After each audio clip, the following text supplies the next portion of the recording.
In this video, I'm going to show you step by step exactly how to install this ecobee premium thermostat with the multiple sensors. And I'm also going to show you the one setting you need to change to make sure you don't wake up hot in the middle of the night. So we're just going to quickly see what all's in the box.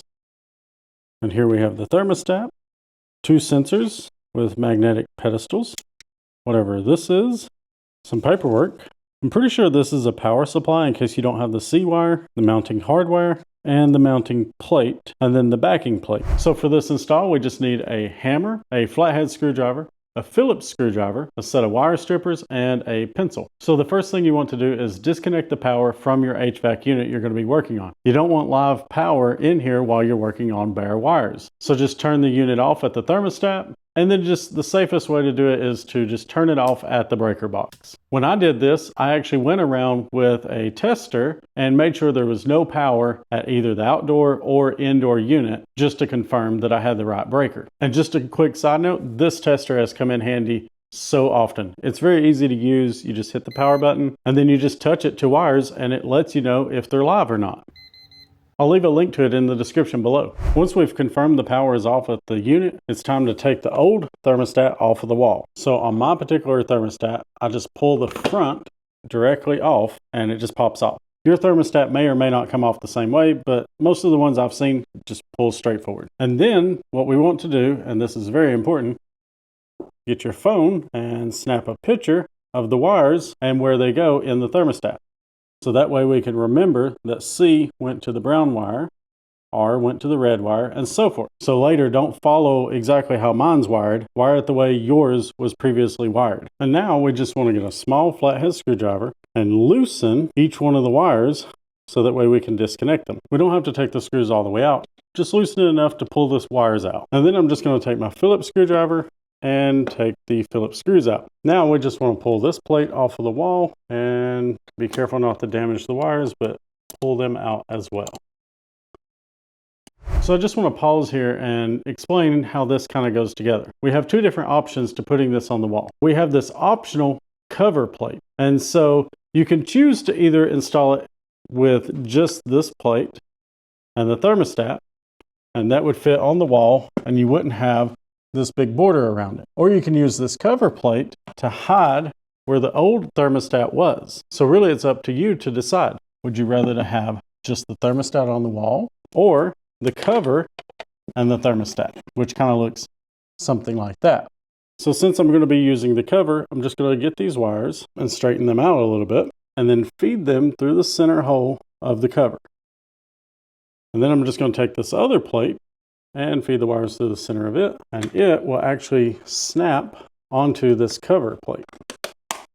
And now that's good to go. Now we just want to center this up and make sure we're level and mark where the screws will go. We'll just go ahead and pull this back off. And now we can see where to put our holes for the drywall anchors that were included in the kit. So one trick you can do is just take your screwdriver and line it up where you need the drywall anchor to be and just push it through. And actually now that I look, someone installed some wood behind there to screw to. So I actually don't need the drywall anchors at all. I can just run the screws directly in. But in your case, you can't count on that. Put the drywall anchors in and then use those to screw into. So now I'm just going to feed these wires back through the center of this. And we notice once this is snapped on there, that it's a lot easier. We don't have the two pieces. And then I'm just going to take the two screws and kind of thread them by hand in the beginning and then screw them in.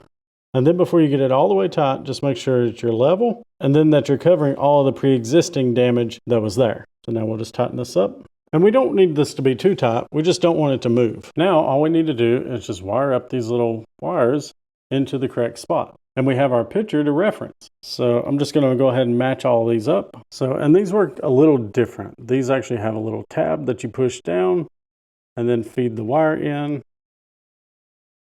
And then you know that it's in good if the tab doesn't come back out. So one of the things I'm noticing is that the bare wire is stripped a little too far out.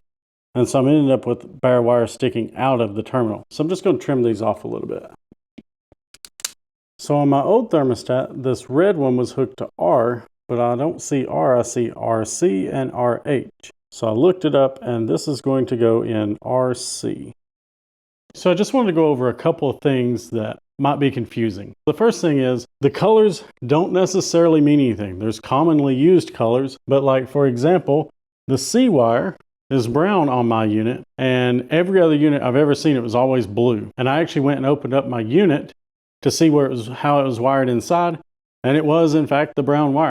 The second thing is you can possibly have stage 1 and stage 2 of cooling. If you only have one stage of cooling, then you're going to be Y1, and in my case it's yellow. And then the next thing is whether or not you have a heat pump. So I have a heat pump with an emergency auxiliary heat. So I have both a W1 and W2. The way that works is the heat pump kicks on, and that's W1. In my case, the white wire. If for some reason that was not working, they really want you to still have heat. So they have an electric heat grid in your air handler, and it can kick on.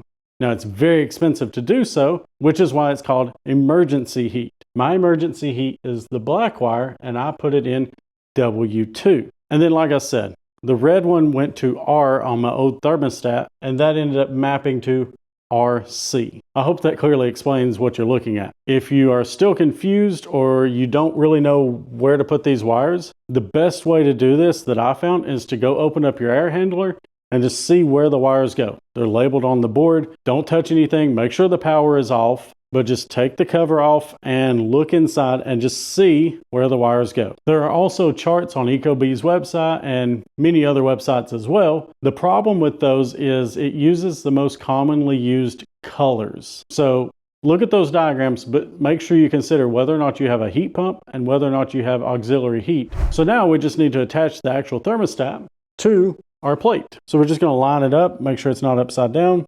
I can see the word ecobee, and then I'm just going to center it up and push, and it snaps. And I don't expect it to come on because the power's still off. So now let's go turn it on, and I'll be right back. So I had a couple issues getting it to come on, but turns out none of it was actually my fault. It seems that the AC unit just had to go through some sort of a boot up sequence because it originally wasn't lighting up and nothing was going on. And then while I was researching it, it lit up and started working. So don't be too concerned if it doesn't immediately turn on. Give it a minute. Now we're presented with this screen. It just says, "Hi there. We will walk you through the setup process." And there is a "Let's get started." So I'm going to hit that. And it says, "Are you a homeowner or a pro?" It says, "We detected a wire connected to the RC terminal, but not the RH terminal. Please confirm your wiring below." Only RC is connected. Next. And then it's detected the following terminals. And next. "Do you have an accessory installed?" In my case, I don't have any accessories. Next. "I prefer Fahrenheit. What kind of heat pump?" Air to air. And again, you don't want to use the settings I'm using. You want to use the ones that you have. So how is your OB reversing valve energized? It basically just says if it doesn't work, you can change it later. So do we want to allow the heat pump and aux heat to run simultaneously? Sure. And then this compressor will not run below this outdoor temperature, 35 degrees. And it says most GE ducted mini split safely provide heat in outdoor temperatures ranging from -4 to -15. So yeah, I'm definitely going to be lowering this down. I'm just going to do 0. What type of heating do you have? Furnace or boiler? So I don't have a boiler, so I'm just going to go furnace. How do you want your fan to be controlled? By the thermostat. And then we get to name it. So I'm just going to enter my own. Next. I'm just going to say select Wi-Fi network. Select my network and enter my password. Okay, we're now connected. I'm going to hit next. I want it on cool because while I was setting this up, it has gotten very hot in here. United States, New York. Okay, so now we see a code and I just need to add the thermostat. So now on my phone, I can see I've got the main floor and I'm just going to hit the plus and say add device. I'm adding a thermostat. Yes, it's installed. And then I'm just going to enter the 4-digit numbers. It says it's now linked. Continue. I'm going to hit finish. Congratulations, it's now been linked and it has my email. We now have it all completely set up and the AC is kicked on. It is 77 degrees in here and also 88% humidity. I may let this cool down and then come back. And we're back. Boy, it feels a lot better in here now. So while I was waiting for it to cool down in here, I had a couple issues. The thermostat, for some reason, kept turning off, but not necessarily turning the power off to it. It was still lit up. It was just not saying that it was cooling, even though the set point was considerably lower than what the actual temperature was. Because that was happening, I was able to discover there's a very useful feature on this thermostat. It's called the test equipment menu. And what that allows you to do is go in there and select cool and just manually turn it on without having any kind of dependency on the temperature. You could also select stage 1 or stage 2 of cooling or heating, or turn only the fan on, stuff like that. And that ended up being really useful because I was able to turn that on and see that my unit and all the wiring and everything was working correctly, but for whatever reason, the thermostat just wasn't actually calling for cool to happen. But then after I ran the test and then came back out and adjusted the temperature again, the unit started working. So not sure what happened there. Just one of those weird things with software, maybe. I don't know what was going on. But if you have that same problem, let me know in the comments below, especially if you figure it out. But as of right now, it seems to be working totally fine. And actually, as I say this, it just kicked on. But I just wanted to point out that that menu and the test equipment is there. So that may be a good idea if you're having any kind of issues. So now what we want to do is pair the little sensors that came with the thermostat so that we can detect the temperature in other locations in addition to what's right here. So this will go in one room and the other one that came with it will go in another room. And you can actually buy more of these. I've done that for my downstairs unit, but just so you know. So let's go ahead and pair this up. So we're just going to open up the ecobee app and I'm going to select my thermostat, which is the upstairs thermostat. And then I'm going to go to settings and then sensors. And then here it says add room sensor. So I'm going to choose that. And these are SmartSensors. And then I'm just going to say, let's get started. And then it says scan the QR code. So there's actually a QR code on the sensor. So I'm just going to scan that with the app. There we go. And then now it says to pull the tab. So we'll just pull this tab directly out. Okay. And it says sensor paired. I'm going to hit next and then I get to name it. So in my case, this is going to go in my office. So I'm going to choose office and save name. Now, which comfort setting should office sensor be active for? So basically what this means is there are 3 modes: home, away, and sleep for the thermostat. And it's trying to determine when it takes into consideration the temperature that's being read from the sensor. So if, for example, I say sleep and only sleep, then it's going to use this sensor as its reading for when it's in sleep mode. And of course, if I didn't check any of these, it wouldn't use it at all. So I'm just going to say next. And then it gives me some instructions about best placement for accurate readings. You don't want to put this directly in front of an air vent because it's going to read the cold air coming from the air vent. And you don't want to put it in front of a window where the sunlight's going to heat this up and make it seem like it's a lot warmer than it was. So it recommends like a table or a shelf or something like that. So next and done.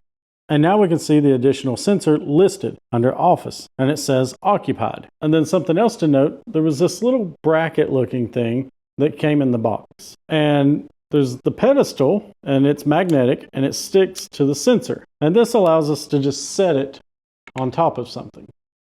But then we can use this bracket and it'll actually fit into the bottom and then has a sticky pad on the back, which would allow you to stick it to the wall or some other surface. And I'm just going to set this sensor on the desk in my office.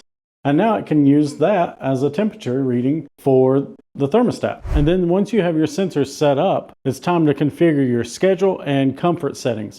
And this is the big one. This is the one when I moved into this house, there was already an ecobee downstairs and I moved in and I woke up every night and eventually, it took me a while, but eventually I figured out what was actually causing that to happen. I did not have the sleep settings enabled correctly on the thermostat, which I didn't set it up. And it was basically just saying, oh, we're not detecting any motion in the house, so no one's home. Let's jack up the temperature. And of course, I'm laying in bed, not moving, and it's just raising the temperature and it gets really hot. And now what we want to do is come in and choose comfort settings. And we have 3 different ones. We've got home, away, and sleep. Home is for when you are home and it detects motion in the house. Away is for when it doesn't detect any motion in the house. And it's also not during the time that you would be in sleep mode. And then sleep is for when it's not going to use motion detection and it can be defined by time. So this is how you would set these 6 values. And then you would just pick one and you can set the values. And then also it has participating sensor. So if you only wanted to use the bedroom sensor, you could uncheck the sensor you didn't want to use and leave only the sensor that you wanted to use for that setting. So for this example, it would be office, and I would use only the office. Or I can say, we just want to take the average of all of the checked sensors.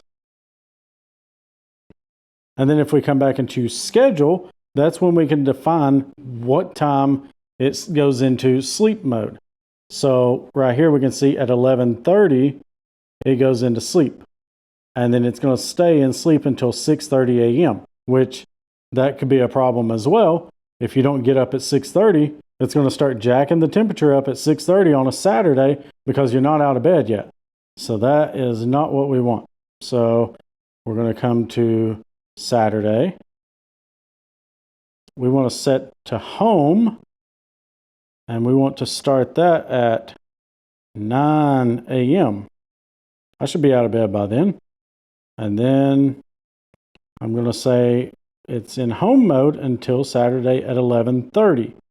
And then we can just apply to all of these days, and I'm just going to hit save. Now, the way I would read this is at 9 a.m., it's going into home mode.